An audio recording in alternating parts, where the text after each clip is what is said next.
Hi everyone, welcome back to my silly little channel. Today we're talking about my experience doing OC-tober and Huevember. I decided to do these challenges together because, well, I wanted to do both. This is the third week, so if you're interested in the other 2 weeks, then they've already uploaded to my YouTube, so check it out if you want to. As a quick recap, Huevember is a challenge you do in November usually, where you draw in every color of the rainbow every day. And OC-tober is drawing your OCs during the month of October. Usually it comes with a prompt list, and I chose this one by Benji Weird. Anyway, so let's get into it. Day 15.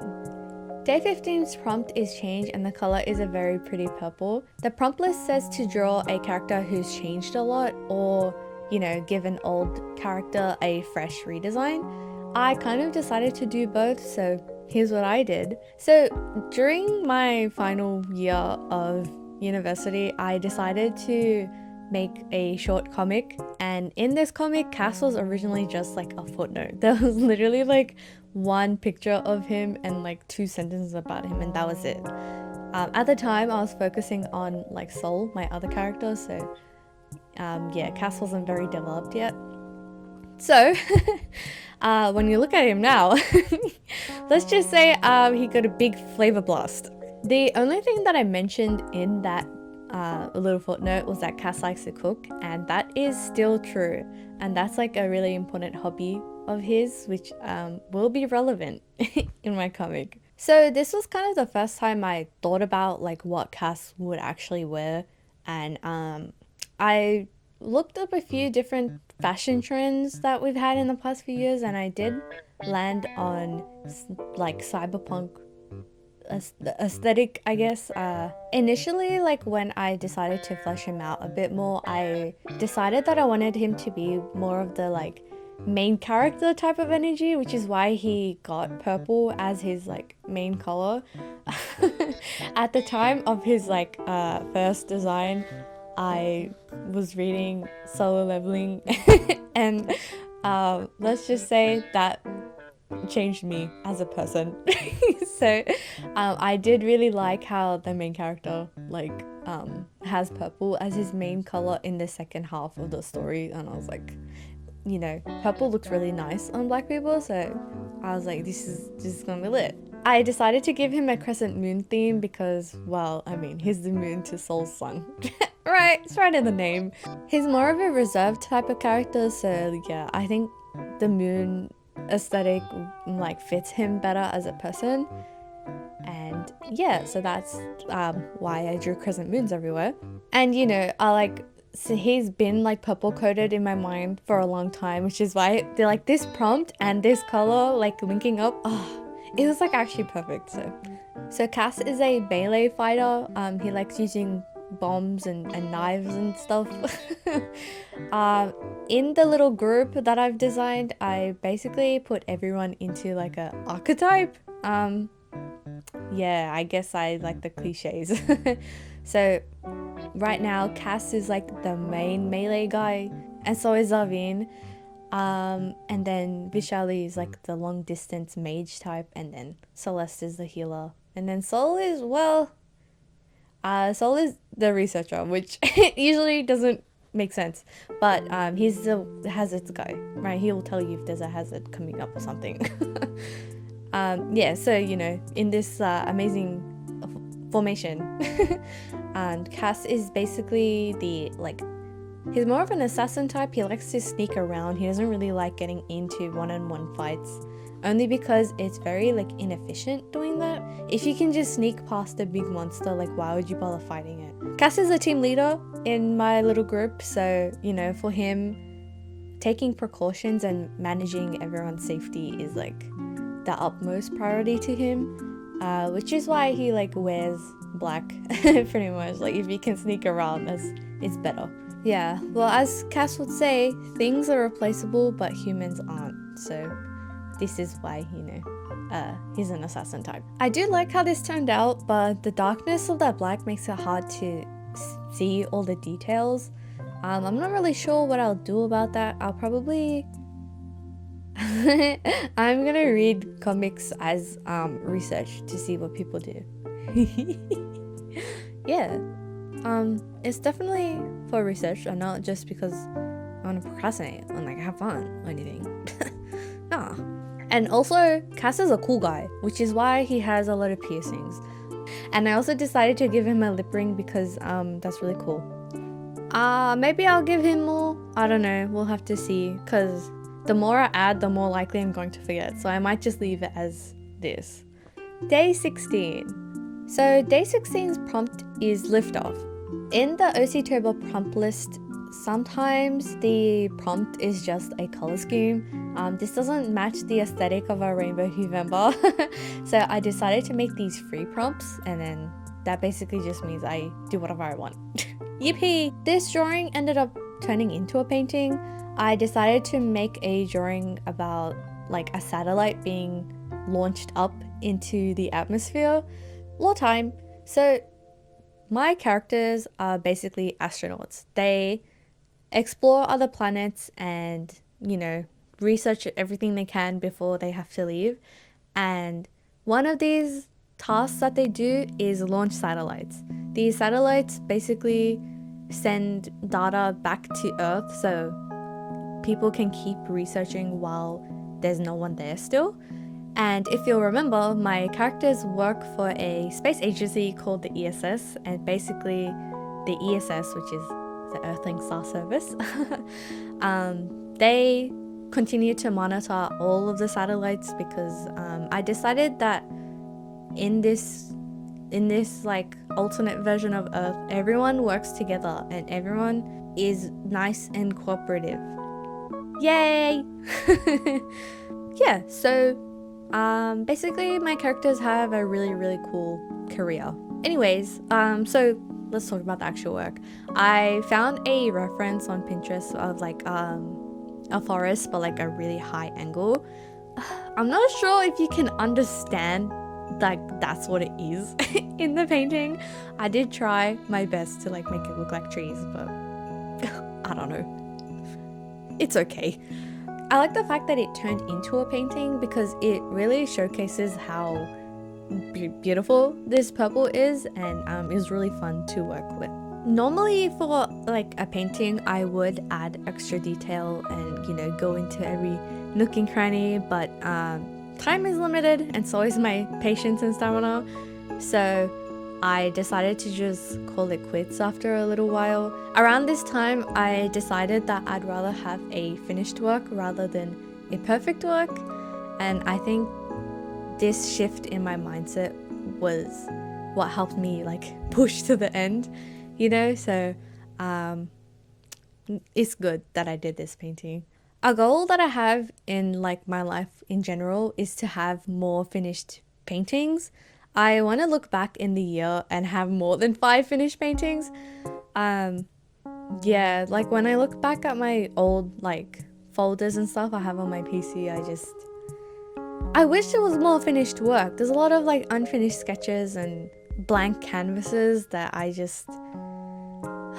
wish I finished them. And you know, this challenge was a step towards that because, you know, because now when I try to do work, I try to finish it like on the day or maybe in the week. Like I do try to finish everything I start now, and you know, that's been a really good thing for me, I think. Yeah, so anyways, in the painting I drew some clouds up high so you know that the satellite's like going up. I do like the action lines that I did.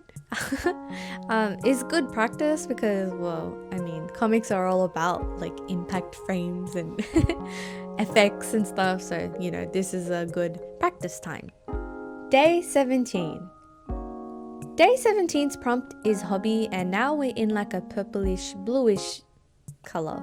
It was pretty easy to think of an idea for this because, as we all know now, Cass loves to cook. It's like his #1 hobby. I found a really cute picture on Pinterest for this, and oh my god, doesn't he look so cute in this drawing? This is one of the drawings that I wish I had the time lapse of, but I don't. I enjoyed adding all the little details in the shelving around Cass. That was really fun. In the corner you can see like there's a picture of Celeste and Sol. Oh, And there's some bamboo and flowers like growing in pots everywhere. I didn't want them to grab too much attention away from Cass, which is why they're all very plain. I also added some hanging plants as well, so it looks like this place is alive. And there are also a few things in the backgrounds, like a sieve, a frying pan, and like a wok, I guess. I really like the lighter purple in the background that I use for the walls. I might use a purple similar to this for his final design. I like drawing Cass with like dyed hair at the bottom of his dreads. I think it's really cute, and I really like this specific purple. It's really nice. Okay, so with his hands.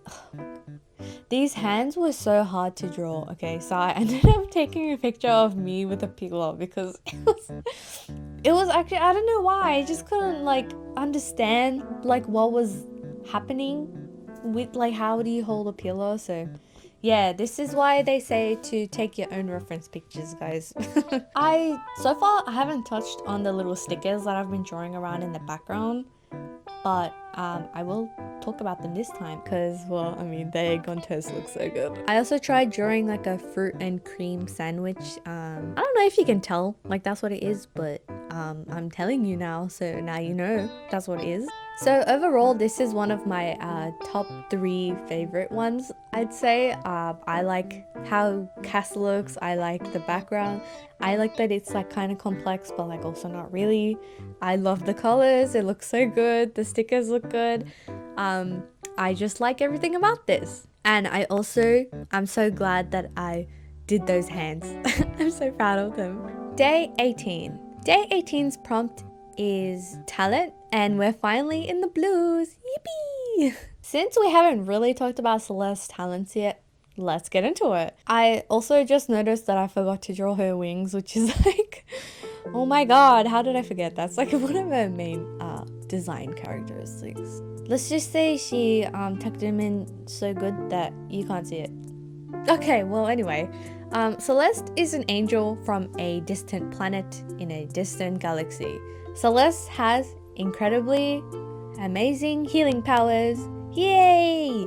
It's part of the reason why Sol and Cass met her in the first place.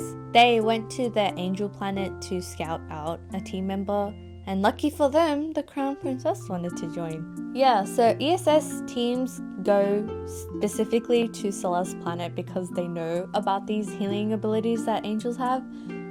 It's also part of the reason why Earth has sky islands. Angels like to live up high because they feel like it helps them connect more with their goddess. The Imperial family believes that they are descendants from the Saintess Adriel, which is their goddess, and they believe that that's why the royal family blood is so powerful. So Celeste's family specifically are able to heal like severed limbs and bring back people from the brink of death. Not many angels can do that. So yeah, let's just say Cass and Sol hit the freaking motherload when they somehow managed to convince her to go on their trip. Celeste is uniquely like really good at her job. She has a lot of experience from her imperial duties. Part of her royal duties is to do charity work, and she decided to heal the sick and injured. For a race that's known for the healing abilities, like why would there be sick and injured? Well, to make things a bit more balanced, healing takes a lot of energy, and depending on how severe the wound is, it takes more energy to fix. And also, healers are not able to cast their healing on themselves, which is why they go out of their way to go find someone else to heal them. I felt like it would be more fair that way, so healing is not like super broken and OP. With her reserved and low-key judgy demeanor, many people don't want to get healed by Celeste, but they are desperate, and she is the crown princess. She probably wants to help them out, but it's not like they can say anything about her. unless they want to face the consequences, right? One of her first character arcs is probably going to be about her immediate inclination of judging others and trying to not do that. She is not as mean as she sounds, I promise, guys. And this drawing is an example. This is Celeste healing Cass pretty much straight away after he got hurt. I don't know what he did, but clearly he's in a bit of pain. He's sweating and he looks sad and worried, so must be pretty bad. I also figured that these two would find cover before they try to get Cass healed, because they're both very responsible people. So that's why I decided to draw them hiding behind some rocks deep in the forest. I like how her hair turned out as well. It kind of looks like feathers, and I think that's something I should run with, because angels are their whole bodies are just feathers. So their hair being feathers also makes sense, right? I really like how this drawing turned out. I like that the composition is full, and this is such a really pretty blue as well, so it was really fun to use. And I am trying to practice drawing different expressions as well, and I think they turned out pretty good, so yay, overall pretty good. This is a solid 8 out of 10. Day 19. Day 19's prompt is power, and I decided to draw Zarveen for this one. I wanted to explore his powers and how they might work, so this is what I drew. So this is also another one that I ended up drawing twice. We'll talk about the one I actually like more first, but before that, we finally have speed paints. Yes, so today's day 19 is when I remembered that I need to go check if my time lapses are on. Yeah, so we finally have him. Let's rejoice, yay! Anyway, so for this drawing, I wanted to explore his powers, and his powers are Vishali, summoning abilities. And Zarveen, he doesn't like to use his summoning powers because things have gone wrong in his past, so he prefers to use other means of winning fights first before he resorts to summoning. The first drawing, I drew a dragon in the background, within a summoning magic circle, and then it's behind Zarveen, and he's kind of in a mid-battle pose. And the reason why I didn't like it was because it looked like the dragon was about to come and attack him, but that's not really what the story was supposed to be. It was supposed to be that he was summoning it behind him while he was getting up. Yeah, I don't think I did that too well, so I redrew it, but in the new redraw it looks like he's fighting the dragon again. I showed it to my mom and she's like, oh yeah, fighting the dragon, huh? Bruh. I didn't want that to happen, but I did the same drawing, but from a different angle, I guess. This drawing was a really big hit though with my mom. She really likes the dragon. It's her phone background right now, so yay!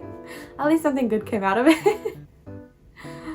Yeah, so I decided to just leave it and just post it anyway, and just say that this is the final.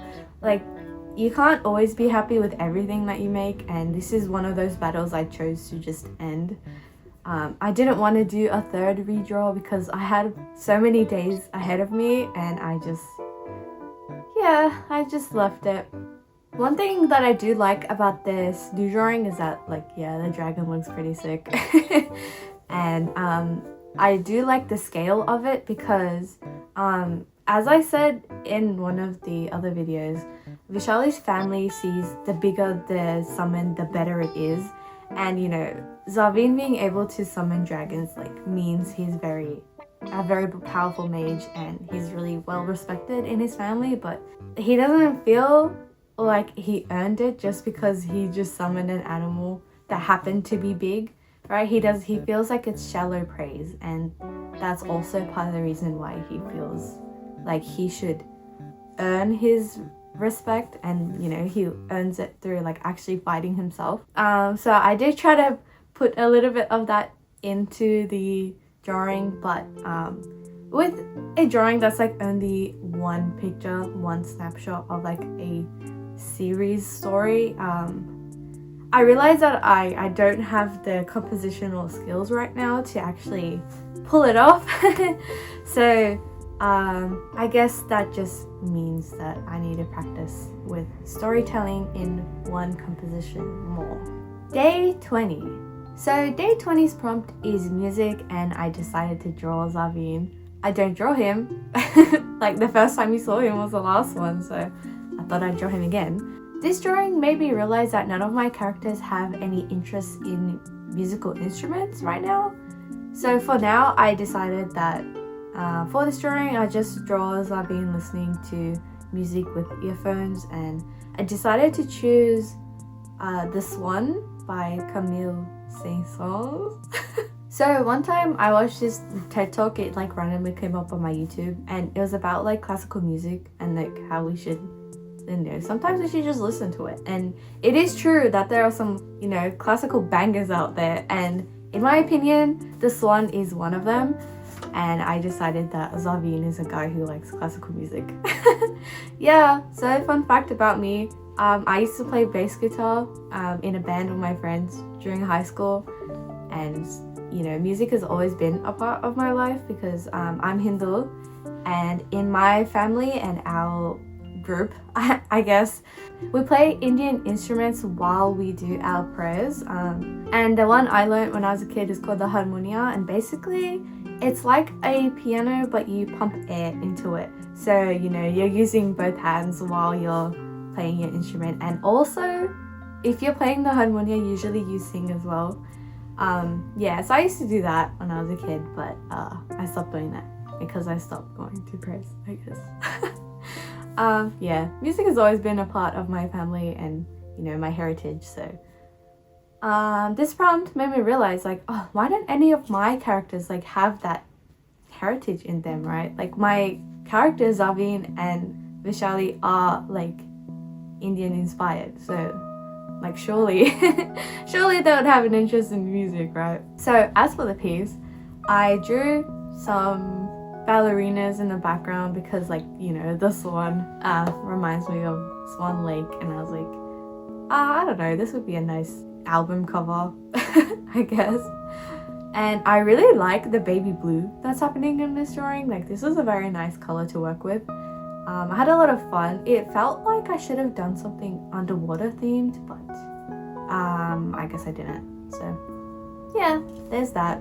Day 21. So day 21's prompt is a free one, and I decided it would be adventure. So for this drawing, I drew Sol, Cass, and Celeste exploring a forest. I decided that this would be like an earth forest so that they can learn to work as a team together in a safer environment. So as I've said many times now, probably, the ESS sends agents to other planets to explore and see what's out there and map out the universe. To train their agents, they usually get them to train at home where it's safe, and, you know, they could call paramedics if they need to. They get them to survive in a lot of different and harsh climates, and then they let them go out into, you know, a different planet. I feel like it's very important that each team has like solid trust in each other before they leave, because, you know, it can cause a lot of problems. I will say that I think a little bit of disharmony would be good for story purposes. So I might have to make it so that the characters don't have enough time to get to know each other before they're thrust into the adventure in the comic that I'll probably make eventually. So for the piece, I decided to draw Sol like writing in his book and logging all the information that he needs to. Sol is the researcher on the team, so basically he's the one who logs all the materials, the animals, the ecosystem that they come across, and he writes it all down. And that's how they record information about a planet that's not satellite information. I wanted Sol to be more of an artsy type of researcher, so I decided that his journals are more of like a scrapbooking type of deal where he draws plants and writes notes next to them and things like that. Well, that was day 21, and that's the end for this video. So thank you for watching. I hope you enjoyed this video. Please like and subscribe if you enjoyed the video. Let me know which drawings you liked, which ones you didn't, what you would do if you had these specific prompts and these colors to work with. I hope to catch you in the next one. The next video is probably going to be the last video in this series. It's going to be longer because there's 31 days that I did, so it's like 10 in one video, which, yeah, that's gonna be kind of long. So anyway, I wish only the best for you, and I hope to see you next time.